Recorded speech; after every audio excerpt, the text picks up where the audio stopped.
आज की जो टॉपिक हमारी है वो आज की टॉपिक ऑफ डिस्कशन में हम लोग डिस्कशन करने वाले हैं फॉरेन ट्रेड के बारे में, जो कि आजादी की बात थी, यानी 1950 से 1990 के बीच का पीरियड में देश में फॉरेन ट्रेड में क्या चेंजेस आए, क्या नई चीजें आई, क्या नए बदलाव हुए, इसके बारे में हम लोग डिस्कशन करने वाले हैं।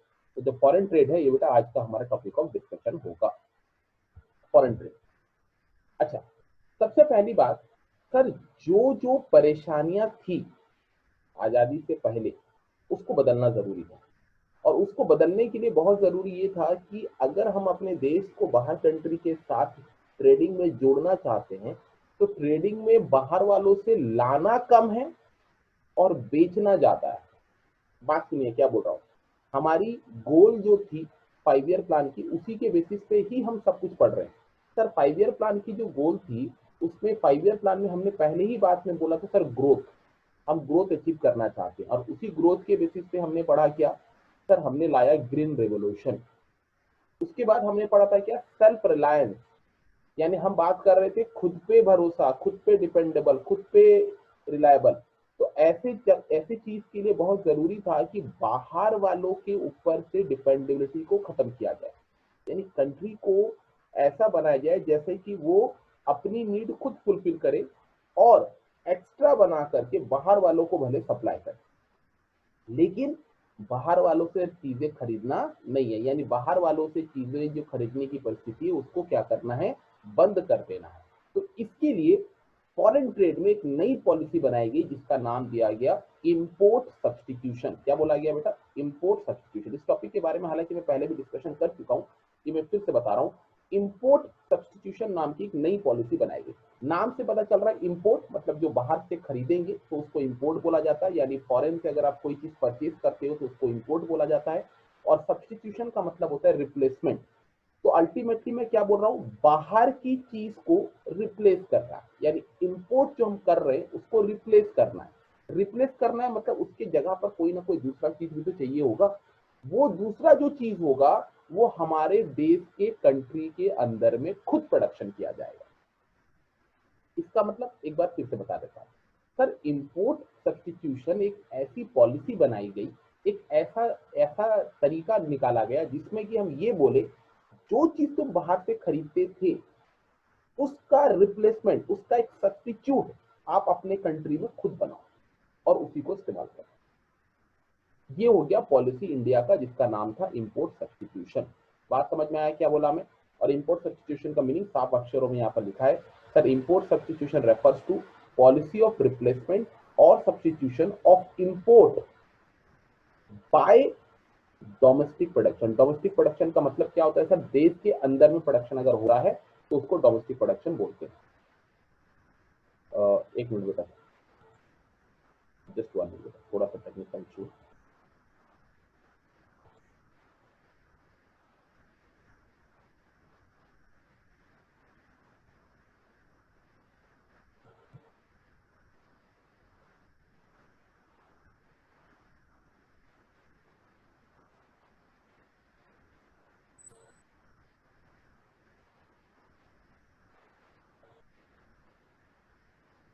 नाउ इट इज विजिबल बेटा, now it is visible. Yes sir. Okay, तो बड़ा क्या बोल रहा था मैं सर, जो चीज हम बाहर से खरीदते थे उस बाहर से खरीदी गई चीज का हम क्या निकाल रहे हैं सर, एक रिप्लेसमेंट बना दे रहे हैं। और रिप्लेसमेंट कैसा होगा सर, वो रिप्लेसमेंट हमारे कंट्री में प्रोडक्शन खुद किया जाएगा, यानी the production will be done in our country only. ठीक है, इसको बोलेंगे डोमेस्टिक प्रोडक्शन। क्लियर है, इसको अपन बोलेंगे सब्स्टिट्यूशन। इंपोर्ट को अपने सब्स्टिट्यूट कर दिया। और नॉर्मली बेटा ये जो इंपोर्ट सब्स्टिट्यूशन है ना, इसको अपन क्या बोलते हैं, the concept of inward looking trade strategy. ध्यान से सुनो क्या बोला मैं, इसको क्या बोला गया, इनवर्ड लुकिंग ट्रेड स्ट्रेटेजी। अपने देश के अंदर में आने वाला सामान के प्रति एक पॉलिसी अगर आप बनाते हो, कोई स्ट्रेटेजी बनाते हो, तो उसको बोलते हैं बेटा inward looking trade strategy. This is very important. और ये पहली बार इंप्लीमेंट हुआ था बेटा 7th 5 ईयर प्लान में। ध्यान से सुनो क्या बोला मैं, 7th 5 ईयर प्लान, ये 5-5 साल का जो प्लान बना, अब जान रहे हैं हर प्लान 5 साल का है, तो ये 5वां साल वाला जो प्लान था उसका जो 7वां नंबर वाला 5वां प्लान था, 7th प्लान, उस 7th प्लान में बेटा इसको बनाया गया या इस पॉलिसी को इंप्लीमेंट किया गया। समझ में आ रहा है क्या बोला मैं? समझ में आ गया क्या बोला मैं? Inward, inward yes. मतलब कंट्री के अंदर खुद देखेंगे, कंट्री के अंदर में हम खुद देखेंगे कि अपनी नीड को कैसे फुलफिल करें। और वही चीज अगर आप बेटा एक्सपोर्ट के रिलेटेड अगर बात होती है तो उसको बोलते हैं बेटा आउटवर्ड लुकिंग ट्रेड स्ट्रेटेजी। क्या होता है? Outward looking trade strategy. अगर कंट्री के बाहर से इंपोर्ट कर रहे हो और इंपोर्ट को आप रिप्लेस करना चाहते हो अपने कंट्री के प्रोडक्शन के साथ, उसको बोलते हैं इनवर्ड लुकिंग ट्रेड स्ट्रेटेजी। और अगर आप आपके एक्सपोर्ट को बढ़ा करके बाहर की कंट्री में उसको बेच के ज्यादा पैसा कमाना चाहते हो तो उसको बोलते हैं आउटवर्ड लुकिंग ट्रेड स्ट्रेटेजी। ये दो टर्म जो थे मैं आपको साइमल्टेनियसली बता दिया, हालांकि आपके यहाँ पर नहीं लिखा हुआ है, बट फिर भी मैं साइमल्टेनियसली बता दे रहा हूँ। क्या बोला मैंने सर? यहाँ पर एक नई चीज आपने क्या सीखा सर? आउटवर्ड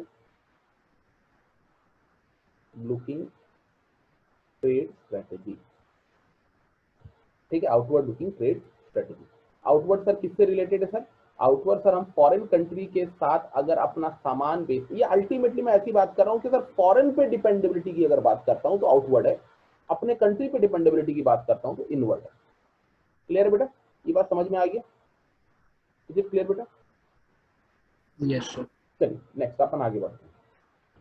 नेक्स्ट क्या बोलता है सर हमारा? नेक्स्ट पॉइंट हमारा बोलता है ये जो हम लोग इंपोर्ट सब्स्टिट्यूशन लाए, ये इंपोर्ट सब्स्टिट्यूशन की मेन ऑब्जेक्टिव क्या थी या हमारा मेन मकसद क्या था? सर ये तो आप बिना बुक से पढ़े भी बता सकते हैं। सर मेन मकसद तो यही था कि हम अपने चीज पे खुद डिपेंड हो, यानी हमारी रिक्वायरमेंट हम अपने कंट्री से ही फुलफिल करें, बाहर वालों पे डिपेंड नहीं होना है। तो सबसे पहला पॉइंट जो बहुत जरूरी था यहाँ पर क्या सर? सबसे पहला पॉइंट क्या था? हम ये चाहते थे हम सेल्फ रिलायंस अचीव कर पाए। क्या बोला मैं सर?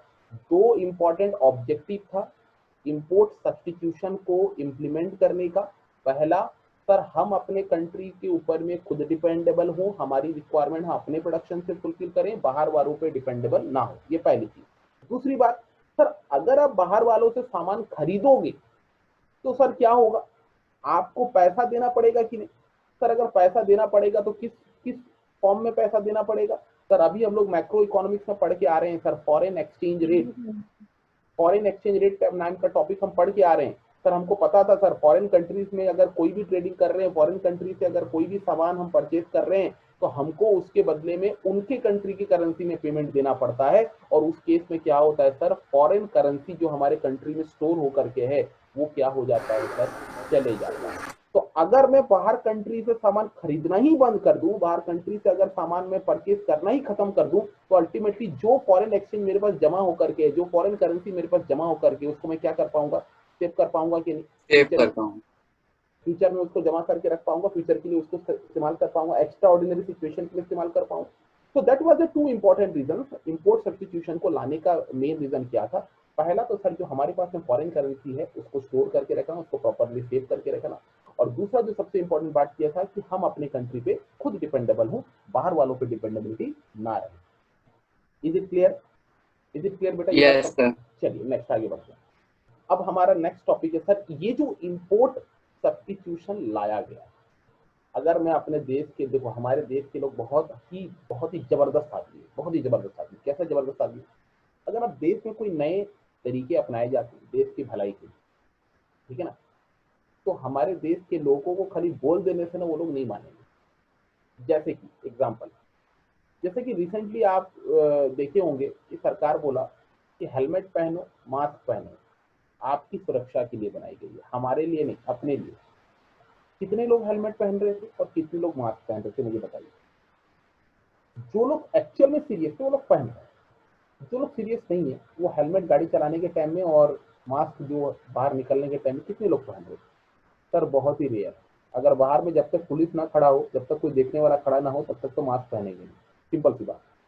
तो यहाँ लॉजिकल बात ये चीज की है कि सरकार उस चीज को इम्प्लीमेंट अगर करना चाहता है कि सभी लोग मास्क पहने, सभी लोग हेलमेट पहने, तो खाली बोल देने से नहीं होगा बेटा। हमारे देश में क्या होता है, चीजों को स्ट्रिक्ट बनाने के लिए हमको कोई ऐसा रूल लाना पड़ेगा, ऐसा स्ट्रिक्टनेस लाना पड़ेगा ताकि उस चीज को लोग बाय कंपल्सन माने, बाय कंपल्सन माने। ऐसा खाली बोल देने से वो लोग नहीं मान लेंगे। अगर आप जितना भी जागरूकता फैला लो, जितना भी अवेयरनेस फैला लो, nobody is going to listen your words. खाली हाँ वो एक सभा तक, एक मीटिंग तक ही सीमित है। हाँ लोग भाषण मारने टाइम में बोल देंगे कि हाँ ऐसा करना चाहिए, लेकिन एक्चुअल इम्प्लीमेंटेशन की जब बात आएगी तो हमारे देश के लोग ऐसे हैं कि भैया खाली इम्प्लीमेंटेशन बोल देने से नहीं करेंगे जब तक उन पर दबाव ना बनाया जाए। तो उसी प्रकार से सर इम्पोर्ट सब्स्टिट्यूशन खाली हमने बोल देने से नहीं होगा। हम ये चाहते थे सर इम्पोर्ट सब्स्टिट्यूशन हो, इम्पोर्ट को बदलाया जाए, इम्पोर्ट का प्रोडक्शन हमारे कंट्री में खुद किया जाए, लेकिन कितने लोग इस चीज को राजी होंगे? तो उस चीज को स्ट्रिक्टली इंप्लीमेंट करने के लिए सरकार ने दो चीजें लाई, एक को बोलते हैं सर टैरिफ और दूसरे को बोलते हैं कोटा। ये दो ऐसे तरीके हैं जो कि सरकार ने लाया इंपोर्ट सब्स्टिट्यूशन को प्रॉपर इंप्लीमेंटेशन करने की। अच्छा अगर मैं आपको बोलूं सर टैरिफ का मतलब क्या होता है, सर घबराने वाली कोई बात नहीं है सर। टैरिफ का सीधा साधा मतलब होता है सर टैक्स। टैरिफ का मतलब क्या होता है सर? टैक्स। टैरिफ का सिंपल मतलब होता है टैक्स। और कोटा का मतलब होता है सर रिजर्वेशन। जैसे कि आप पहले भी जानते हैं, किसी चीज में अगर कोई चीज फिक्स कर दूं तो उसको बोलते हैं कोटा, या अल्टीमेटली मैं इसको बोलूं तो रिजर्वेशन।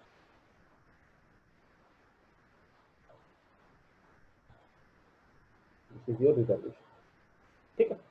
अब what I mean to say that कि इसमें बोलने की मैं क्या चाहता था कोशिश, कि सरकार क्या बोला, ठीक है हम इंपोर्ट सब्स्टिट्यूशन पॉलिसी अपना रहे हैं, आप मेरी बात नहीं सुन रहे हो, आप इंपोर्ट फिर भी करे जा रहे हो, ठीक है करो, कोई दिक्कत नहीं करो, लेकिन अगर आप इंपोर्ट करोगे यू हैव टू पे हैवी टैक्स, आपको बहुत ज्यादा टैक्स देना पड़ेगा। मतलब सरकार ने क्या कर दिया सर, इंपोर्ट करने पर बहुत ही ज्यादा टैक्स लगा दिया। वो टैक्स फिर क्या था, हैवी, मैंने बहुत ज्यादा टैक्स लगा दिया।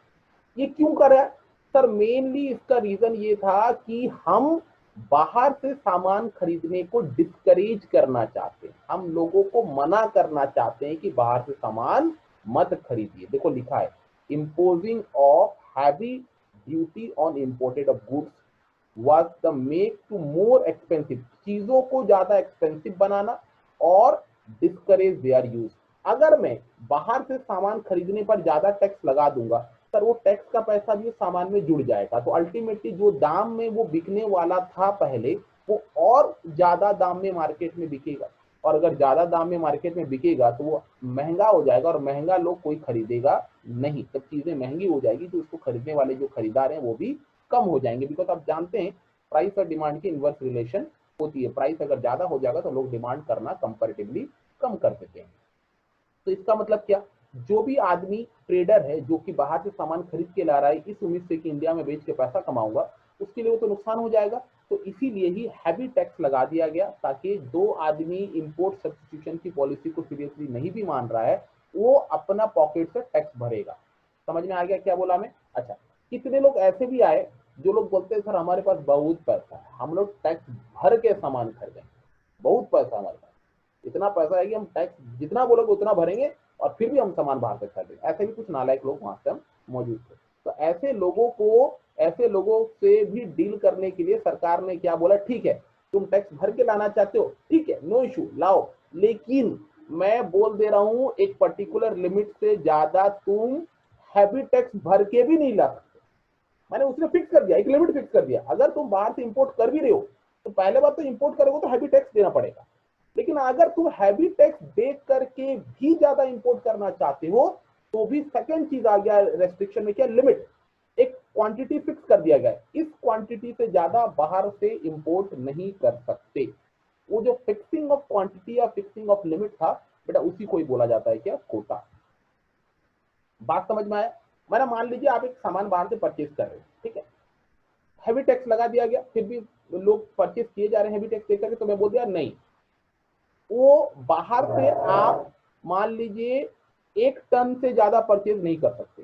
1 टन एक मान लो एक लिमिट है, मतलब क्वांटिटी में मैंने लिमिट बना दिया कि 1 टन से ज्यादा आप बाहर से परचेज नहीं कर सकते। तो 1 टन तक भी अगर आप परचेज करोगे तो हैवी टैक्स दे करके परचेज करोगे, और अगर फिर भी तुम हैवी टैक्स दे करके परचेज करते जाना चाहते हो तो भी सेकंड रेस्ट्रिक्शन आ गया, क्या सर, लिमिट फिक्स कर दिया गया, फिक्सिंग ऑफ लिमिट, यानी क्वांटिटी में लिमिट फिक्स कर दी गई है ताकि उससे ज्यादा तुम कभी भी बाहर से इंपोर्ट नहीं कर पाओगे। इज इट क्लियर बेटा? टैरिफ एंड कोटा का बात समझ में आ गया? टैरिफ में हैवी टैक्सेस की बात की जा रही है, कोटा में बात की जा रही है किसकी सर? कोटा में बात की जा रही है फिक्सिंग ऑफ लिमिट की। क्लियर है? क्लियर है? Yes sir. चलिए नेक्स्ट पॉइंट आगे बढ़ते हैं। सर नेक्स्ट पॉइंट क्या बोलता है देखते हैं। सर नेक्स्ट पॉइंट बोलता है reason of import substitution. Sir ये तो पढ़ ही चुके हैं, इसमें अब ज्यादा देखने वाली बात नहीं, वही सेम है सर। इंपोर्ट सब्स्टिट्यूशन लाने का मेन रीजन यही था, इंडिया को सेल्फ डिपेंडेबल बनाना है, और दूसरा रीजन क्या था सर, फॉरेन करेंसी को बचाना है। और अल्टीमेटली जो हमारे कंट्री से फॉरेन करेंसी जो फ्लो हो जा रहा था सर, क्यों फ्लो हो जा रहा था, बिकॉज हम ज्यादा परचेज कर रहे थे, तो वो हमको उसको बचाना है। इज इट क्लियर बेटा? Yes sir. यस। अब एट द एंड अब यहाँ पर थोड़ा सा हम लोग डिस्कशन करेंगे क्या सर, क्रिटिकल अप्रेजल। अच्छा, अप्रेजल नाम का वर्ड आ गया, मतलब अब मैं ओवरऑल समरी की बात कर रहा हूँ। किसकी बात कर रहा हूँ बेटा? Overall summary. हमारा जो टोटल हम लोग 1950 से 1990 का पीरियड में डिस्कशन किए, इसमें क्या क्या चीजें हमने पढ़ी, इसका हम लोग समरी यहाँ पर डिस्कशन करने वाले हैं। खासकर जो सबसे बड़ा बदलाव था बेटा, वो था आपका इंडस्ट्रियल सेक्टर में 1950 से 1990 के बीच में। और इस 1950 से 1990 के बीच में जो पीरियड था, उसमें क्या क्या चेंजेस आए, उसको हम लोग कुछ नंबर के फॉर्म में याद रखेंगे, जिस टेक्निकली 1 मार्क के क्वेश्चन में यही चीज आने वाला है। जैसे कि एग्जांपल के तौर पर अगर मैं बताऊं सर, कौन से वो नंबर है जिनको मुझे याद रखना है। सबसे पहला तो सर जो हमारे कंट्री में ग्रोथ देखा गया, देखो ध्यान से सुनो, ग्रोथ नाम का वर्ड पढ़ चुके हैं सर, ग्रोथ नाम का वर्ड पढ़ चुके हैं। किसमें पढ़े थे सर? 5 ईयर प्लान के गोल में पढ़े थे। हाँ सर, पढ़ लिए थे। उस ग्रोथ में क्या नई ग्रोथ नजर आई, मैंने जो आजादी से पहले का सिचुएशन था और आजादी के बाद के सिचुएशन में क्या बदलाव आया, वही देखना है। देखो लिखा है द प्रोपोर्शन ऑफ जीडीपी कैसे बढ़ा सर, 11.8% इन 1951, ये हाईलाइट करके रखें बेटा। 11.8% था ये हमारी जीडीपी कब? 1950-1951 में। लेकिन जब वही चीज 1990-1991 की बात करता हूं, तो देखिए जीडीपी की ग्रोथ रेट कितनी हो गई है सर? 24.6%। यही वो चीज है जिसको बेटा हमको याद रखना। 11.8% 1950 से 1990 के बीच में था। देश आजाद होने के बाद जब पॉलिसी अपनाई गई से पहले ये परिस्थिति थी, लेकिन जैसे देश में नई पॉलिसी लाई गई, नई चीजें चेंजेस किए गए, उसका नतीजा क्या निकला सर? हमारा जो ग्रोथ रेट था डबल हो गया। देखिए ग्रोथ रेट क्या हो गया हमारा?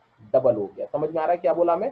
समझ में आ गया क्या बोला मैं सर? ये कंट्रीब्यूशन कहाँ से आ रहा है सर जीडीपी में? इंडस्ट्रियल सेक्टर से ये कंट्रीब्यूशन बढ़ रहा है। पहले इंडस्ट्री बहुत कम थे सर, इंडस्ट्री 11.8% ही सिर्फ कंट्रीब्यूट करता था। लेकिन जैसे ही हमारे देश में इंडस्ट्रियल पॉलिसी रेजोल्यूशन आ गई 1956 की, उसके बाद जो इंडस्ट्रीज फैलाना ज्यादा बेहतर बन गया, ज्यादा आसान बन गया, उस जगह पर क्या हो गया सर? जो कंट्रीब्यूशन बढ़ के कितना हो गया सर? 24.6%। और उसके वजह से एनुअल ग्रोथ रेट मतलब हर साल 6% आपका इंडस्ट्री में डेवलपमेंट देखा गया। 6% हर साल देखा जा रहा था कि 6% इंडस्ट्रियल ग्रोथ रेट बढ़ रहा है। बस ये थ्योरेटिकल पोर्शन बेटा, बस याद रखना। नेक्स्ट उसके बाद क्या पढ़े सर? उसके बाद हम लोग ने बिट नंबर 2 में क्या पढ़ा सर? यहाँ पर क्या हुआ, इंडस्ट्री सेक्टर में खासकर जो हमारी बात होती है किस चीज की सर? सिर्फ कॉटन, जूट, टेक्सटाइल इतना तक सीमित होकर के नहीं रहा सर। देश में आजादी होने से पहले ना कि गिने चुने ही रॉ मटेरियल पे ही ज्यादा प्रोडक्शन होता था। लेकिन देश की आजादी के बाद जब इंडस्ट्रियल सेक्टर को हम लोग बढ़ाए ना, हमने क्या कर दिया सर? उसको बहुत ही ज्यादा फैला दिया मतलब सिर्फ वो गिने चुने मटेरियल तक सीमित होकर के नहीं था कि सिर्फ कॉटन का प्रोडक्शन होगा, सिर्फ जूट का प्रोडक्शन होगा, सिर्फ इतना ही प्रोडक्शन होगा, इसकी चीज चलता। उसको अपन ने क्या कर दिया? Wide range, wide varieties of production में हम लोग ने ले आया। तो देखो लिखा था industrial sector become well diversified, यानी बहुत ही ज्यादा फैल गया बाय 1990। 1990 आते आते तक ये डाइवर्सिफिकेशन बहुत ज्यादा हो गया था, बहुत कुछ ज्यादा हो गया था। इसके अलावा एक चीज हमने क्या पढ़ी थी सर इंडस्ट्रियल सेक्टर में सर? स्मॉल स्केल इंडस्ट्रीज का प्रमोशन देखा गया सर। उस समय में सरकार ने क्या बोला सर? छोटे छोटे बैकवर्ड एरियाज में हम क्या करेंगे सर? स्मॉल स्केल इंडस्ट्रीज को प्रमोट करेंगे। स्मॉल स्केल इंडस्ट्री मतलब समझते हैं? कौन बताएगा सर? इन्वेस्टमेंट लिमिट कितना है सर? इन्वेस्टमेंट लिमिट कितना है स्मॉल स्केल इंडस्ट्री की? कौन बताएगा सर? 1 करोड़। 1 करोड़ की हमारी इन्वेस्टमेंट लिमिट है। ठीक है ना? चलिए नेक्स्ट आगे बढ़ते हैं। और अच्छा, स्मॉल स्केल इंडस्ट्री का मेन रीजन क्या था? कौन बताएंगे? स्मॉल स्केल इंडस्ट्री को लगाने का मेन रीजन क्या था? 2 मेन रीजन थे। क्या था sir? Employment opportunity. Very good, employment opportunity create करना। दूसरी बात क्या थी? दूसरा पॉइंट क्या था सर? लो इन्वेस्टमेंट। हाँ वेरी गुड, कम इन्वेस्टमेंट में employment opportunity and economic growth देखी जा सकती थी, इसी वजह से स्मॉल स्केल इंडस्ट्रीज को प्रमोट किया। Very good. नेक्स्ट पॉइंट क्या है sir? Protection from foreign competition. जब मैं बाहर से सामान खरीदना ही बंद कर दिया, बाहर से सामान खरीदने पे रेस्ट्रिक्शन लगा दिया, तो सर बाहर का सामान अगर इंडिया में आएगा ही नहीं, तो इंडिया की जो प्रोड्यूसर हैं उनको कंपटीशन कम मिलेगा कि नहीं बताइए। अपना जो सामान इंडिया में बना के मार्केट में बेच रहे हैं वो सामान और फॉरेन से लाया गया सामान, ये दो सामान के बीच में कंपटीशन हो पाएगा क्या? ये कंपटीशन हो पाएगा? तो बोलेंगे No, sir. कंपटीशन नहीं हो पाएगा, क्योंकि हमने इंपोर्ट सब्स्टिट्यूशन की पॉलिसी बना दी है। इससे क्या होगा, हमारा जो देश का प्रोड्यूसर है सर वो खुद राजा बन गया। राजा बन गया मतलब हमारा देश का जो प्रोड्यूसर है वो प्रोडक्शन करेगा और वो मार्केट में सामान को बेचेगा। तो इससे क्या हो गया सर, हम लोग को अपने खुद के डोमेस्टिक प्रोड्यूसर्स के लिए प्रोटेक्शन हो गया, उसको हमने बचा दिया बाहर के फॉरेन कंपटीशन। ठीक है, जिसके लिए हमने क्या तरीका अपनाया था सर, ऊपर में बोलते आ रहा था सर इंपोर्ट सब्स्टिट्यूशन को क्या बोलते हैं, ये देखो यहाँ पर बता दिया है, क्या लिखा है, इंपोर्ट सब्स्टिट्यूशन को क्या बोला जाता है, इनवर्ड लुकिंग ट्रेड स्ट्रेटेजी।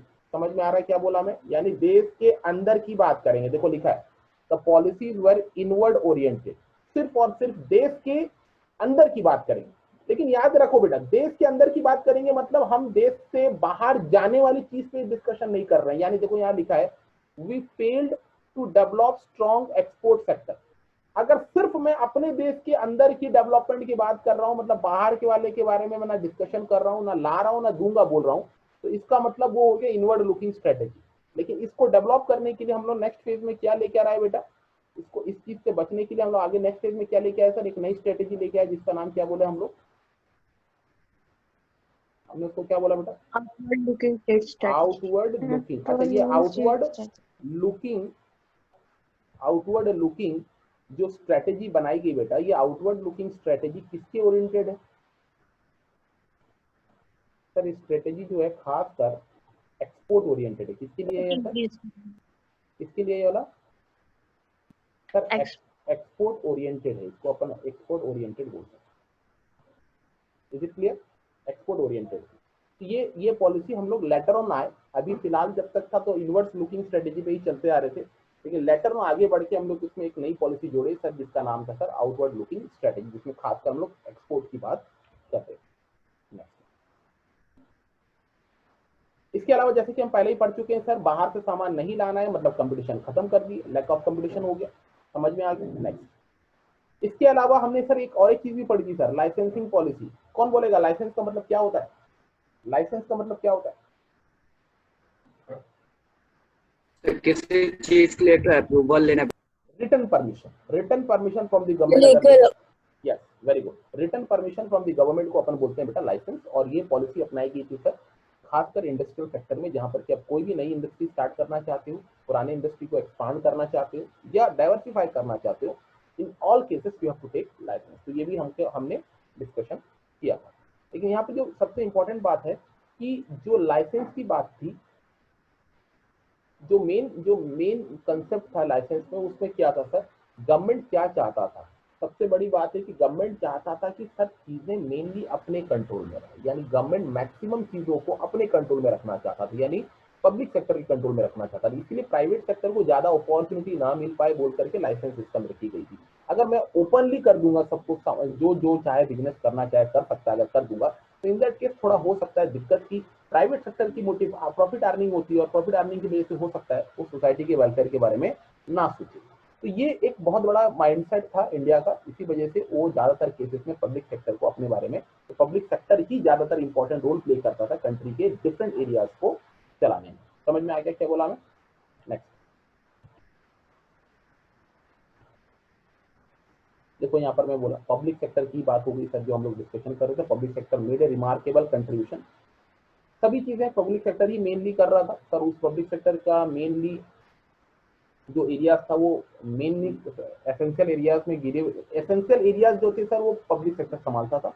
लेकिन कुछ जगहों पर प्राइवेट सेक्टर को मौका दिया गया, और वो प्राइवेट सेक्टर चलाने के लिए जैसे टेली कम्युनिकेशन हो गया, होटल इंडस्ट्री हो गया, प्रोडक्शन ऑफ गुड्स हो गया, लाइक मॉडर्न ब्रेड, जैसा कि ब्रेड की बात करते हैं, खाने पीने के सामान में, ये सब चीजों को प्राइवेट सेक्टर को दिया गया। प्राइवेट सेक्टर उसको बहुत अच्छी तरीके से चलाया। अभी का जो मेन इंपॉर्टेंट बात यह है कि अब जो हमारी देश की परिस्थिति है, देखो अभी की करंटली बात कर रहा हूँ, 2021 तक की बात कर रहा हूँ, अब हमारा देश ये समझ गया है कि सारा चीज गवर्नमेंट खुद नहीं चला सकता। इसीलिए गवर्नमेंट अपनी रोल को बहुत ही लिमिटेड कर लिया। मतलब जो ABC वाला शेड्यूल हमने जब 1956 में पढ़ा था सर, ज्यादा रोल किसके पास में था? पब्लिक सेक्टर के पास में था। अब उल्टा हो गया है, अब मैक्सिमम रोल प्राइवेट सेक्टर के पास में, और कुछ गिने चुने एरियाज में ही सिर्फ पब्लिक सेक्टर डील कर रहा है, क्योंकि गवर्नमेंट को ये लगता है कि सर सारा चीज गवर्नमेंट संभालेगा तो वो चला नहीं पाएगा। इसलिए सिर्फ बहुत ही ज्यादा एसेंशियल चीजें इसको गवर्नमेंट अपने पास में अभी भी रखा है, जैसे कि डिफेंस जो है अभी भी गवर्नमेंट के पास में है, उसके अलावा एटॉमिक एनर्जी जो है अभी भी गवर्नमेंट के कंट्रोल के अंदर में है, और उसके अलावा आपका जो रेलवे, हालांकि रेलवे का कुछ हिस्सा अभी भी प्राइवेट सेक्टर को दिया जा चुका है, कुछ हिस्सा मतलब अभी भी गवर्नमेंट कंट्रोल में है। तो इसी वजह से ये 3-4 चीजों को छोड़ देने के बाद गवर्नमेंट मैक्सिमम चीजों को क्या कर चुका है, प्राइवेट सेक्टर को दे चुका है, तुम चलाओ बोल रहा है, और गवर्नमेंट उस पर अपना दिमाग नहीं लगा रहा है। चलिए नेक्स्ट आगे बढ़ते हैं। अब अल्टीमेटली हमारा चैप्टर का एंड यानी 1950 से 1990 का एक कंप्लीट कंक्लूजन समराइज वे में जो डिस्कशन थी उसी के बारे में बात कर रहे हैं सर। थोड़ा सा डिस्कशन यहाँ भी देख लेते हैं। एग्रीकल्चर सेक्टर में क्या बदलाव हुआ सर? सबसे पहली बात तो हमने ग्रीन रेवोल्यूशन लाया सर। ग्रीन रेवोल्यूशन लाने की वजह से क्या हुआ सर, हमारी प्रोडक्शन बहुत ज्यादा बढ़ गई। हम लोग क्या मार्केटेबल सरप्लस अटेंड कर पाए। कौन बोल सकता है सर मार्केटेबल सरप्लस? ये टर्म का मतलब कौन बोल सकता है मार्केटेबल सरप्लस? जो सा सर वो जो मिडिल मैन ओवर थे जो उनका पैसे खा रहे थे, नहीं नहीं मतलब नहीं उनके नहीं थ्रू नहीं नहीं रॉन्ग है बेटा, वो रॉन्ग है। मार्केटेबल सरप्लस दूसरी बात, दूसरा कंसेप्ट। मार्केटेबल सरप्लस का मतलब होता है बेटा जो हम प्रोडक्शन कर रहे हैं, जो हमारे एज ए एग्रीकल्चर सेक्टर में जो भी कल्टीवेशन कर रहे हैं, जो भी प्रोडक्शन कर रहे हैं, वो प्रोडक्शन कैसे प्रोडक्शन करेंगे सर? वो प्रोडक्शन अगर HYV सीड से कर रहे हैं, यानी ग्रीन रेवोल्यूशन की वजह से जो प्रोडक्शन हमारी इंक्रीज हुई, इससे क्या हुआ, पहले सामान बन के हम अपने यूज के लिए इस्तेमाल कर लिए, यानी जिसको बोलते हैं सेल्फ कंजप्शन, और रिमेनिंग जो सामान बच गया उसको हम लोग मार्केट में क्या कर रहे हैं, बेच करके प्रॉफिट कमा पा रहे हैं, यानी पैसा कमा पा रहे हैं। तो मार्केटेबल सरप्लस का मतलब ये है कि मार्केट में चीजें सरप्लस थी, मौजूद थी। कैसे? Because what ever that people are producing by the use of high yield variety of seeds, that is HYV seeds, उसको क्या कर रहा है sir? First they are using the crops for their own consumption, that is जिसको बोलते हैं अपन self consumption, and the rest of the things that they are selling into the market and thereby they are getting the money और profit. So that is what the marketable surplus. First they are using for self consumption, and second the rest of the part they are selling in the market for the earning of money. इसके अलावा sir एक और एक important चीज भी क्या पड़े sir, total तौर पर सर ये जमींदारी सिस्टम को क्या कर दिया गया सर, एबोलिश कर दिया गया, मतलब हटा दिया गया, खत्म कर दिया गया, बंद कर दिया गया. क्लियर है बेटा? क्लियर है? ये बात समझ में आ गई? Yes sir. अच्छा, इसके अलावा सर हमने इंडस्ट्रियल सेक्टर में क्या नई चीज लाई सर? सर इंडस्ट्रियल सेक्टर में हमने क्या किया सर, डिफरेंट टाइप्स ऑफ नई पॉलिसी बनाई जिससे कि हम लोग अपने अपने कंट्री को सेल्फ डेवलप कर पाए, ग्रोथ कर पाए. देखो देखो लिखा है industries become far more diversified as compare situation at independence. तो इंडिपेंडेंस तक हमारी इंडस्ट्री सीमित होकर के थी, कुछ एरिया तक ये लिमिटेड हो गई थी, उसको काफी ज्यादा फैलाया जा चुका है. अब देश के आजादी के बाद गवर्नमेंट काफी सारे मतलब नई पॉलिसी बनाई, नई तरीके डेवलप की, जिसके वजह से ये कंट्री में चला आ रहा है. इसके अलावा सर क्या सर ट्रेड सेक्टर में क्या आया सर? ट्रेड सेक्टर की बात अगर करें, ट्रेड सेक्टर में क्या आया सर? ट्रेड सेक्टर में हमने क्या मेनली फोकस किया था, क्या मेनली फोकस किया? Inward oriented strategy. Sir inward oriented strategy का ही दूसरा नाम होता है सर इंपोर्ट सब्स्टिट्यूशन. मतलब देश के अंदर में ही सिर्फ अपनी पॉलिसी बनाना, जो भी पॉलिसी बना रहा हूं देश के अंदर तक ही सीमित होकर रहेगी, बाहर वालों के साथ मेरा कोई अभी लेन देन कनेक्शन की बात नहीं कर रहा हूं. अगर बाहर वालों के साथ कनेक्शन में लाया तो वो बन जाएगा क्या सर, वो बन जाएगा एक्सपोर्ट, मतलब आपका आउटवर्ड लुकिंग स्ट्रेटेजी, जो कि उस समय फॉलो नहीं किया जा रहा था. इसके अलावा सर ये जो समय था जिसमें हम लोग जो भी पॉलिसी बनाए सर 1950 के बाद से, सर कहीं ना कहीं उस पर्टिकुलर सिचुएशन में एक चीज क्या था सर, हम अपने अंदर तक ही लिमिटेड होकर के रह गए, हम अपने अंदर तक ही सीमित होकर रह गए. और बहुत सारी ऐसी सिचुएशन थी कि जहां पर पॉलिसी बनी तो, लेकिन वो पॉलिसी प्रॉपर तरीके से इम्प्लीमेंट नहीं हो पाई या उसको कोई सीरियसली नहीं लिया, जिस वजह से कंट्री का सिचुएशन फिर से खराब होने लगा, फिर से बिगड़ने लगा. और वो सिचुएशन खराब कब तक हो गया सर? 1990 पहुंचते पहुंचते हमारे देश की जो परिस्थिति वो बहुत ज्यादा खराब हो गई सर. अगेन हम लोग एक ऐसी परिस्थिति में आ गए कि हमको फिर से एक बहुत बड़ा बदलाव की जरूरत था. जैसे कि 1947 में देश आजाद हुआ तो उसके बाद हमने एक बदलाव किया था देश चलाने के लिए. उसी प्रकार से 1990 तक भी हमारे देश की परिस्थिति में एक बहुत बड़ा बदलाव की जरूरत थी. एंड उस बदलाव के लिए ही न्यू इकोनॉमिक पॉलिसी लाया गया 1991 में. यानी न्यू इकोनॉमिक पॉलिसी का मतलब क्या है सर? ये 1990 के बाद जो भी पॉलिसी में चेंजेस हुए नई पॉलिसी जो बनी उस पॉलिसी का नाम दिया गया सर न्यू इकोनॉमिक पॉलिसी, और ये न्यू इकोनॉमिक पॉलिसी 1991 के बाद से इंप्लीमेंट हुआ, इसीलिए उसको एक अलग स्टेज बना दिया गया। यानी 1950 से 1990 तक में जो भी पॉलिसी थी वो चल रही थी, लेकिन क्योंकि ये पॉलिसी फेल मार दिया, ये पॉलिसी उतना सक्सेसफुल नहीं हो पाया, तो इस पॉलिसी का रिप्लेसमेंट में कुछ नई पॉलिसी लाई गई। और ये पॉलिसी सर, नई पॉलिसी किस नाम में आई सर? न्यू पॉलिसी सब जब आई चेंज होकर के, मतलब चेंज नीडेड है, यहाँ पे इसका चेंज जरूरत पड़ गया, चेंज नीडेड, इस जगह पे जरूरत थी कि इसमें बदलाव किया जाए। और इसी चेंज के बेसिस पे सर हमने 1991 में एक नई पॉलिसी लाई, जिसका नाम हमने क्या बोला सर, शॉर्ट फॉर्म में लिख रहा हूँ, NEP। NEP का मतलब होता है सर न्यू इकोनॉमिक पॉलिसी। क्या बोला जाता है सर? New economic policy. तो ये न्यू इकोनॉमिक पॉलिसी क्या है सर? ये अलग चैप्टर, यानी चैप्टर नंबर 3। हमारा डिस्कशन 1950 से 1990 का था। इस 1950 से 1990 के बीच का जो पीरियड था, इस पीरियड में हमने जो डिस्कशन किया वो हमारा टॉपिक कंप्लीट हो गया है। अब जो हमारा डिस्कशन होगा वो सर 1991 के बाद से होगा, यानी जो न्यू इकोनॉमिक पॉलिसी चेंजेस में आया, नई पॉलिसी बनाई गई, उसमें क्या क्या बदलाव किए गए, उसमें क्या क्या चेंजेस किए गए, उसके बाद से करंट सिचुएशन में क्या क्या है, इन सभी चीजों को हम लोग सर नेक्स्ट चैप्टर में, नेक्स्ट क्लास में डिस्कशन करेंगे। बात समझ में आ गया बेटा? Tell me pretty lies, look me in the face, tell me that you love me, even if it's fake.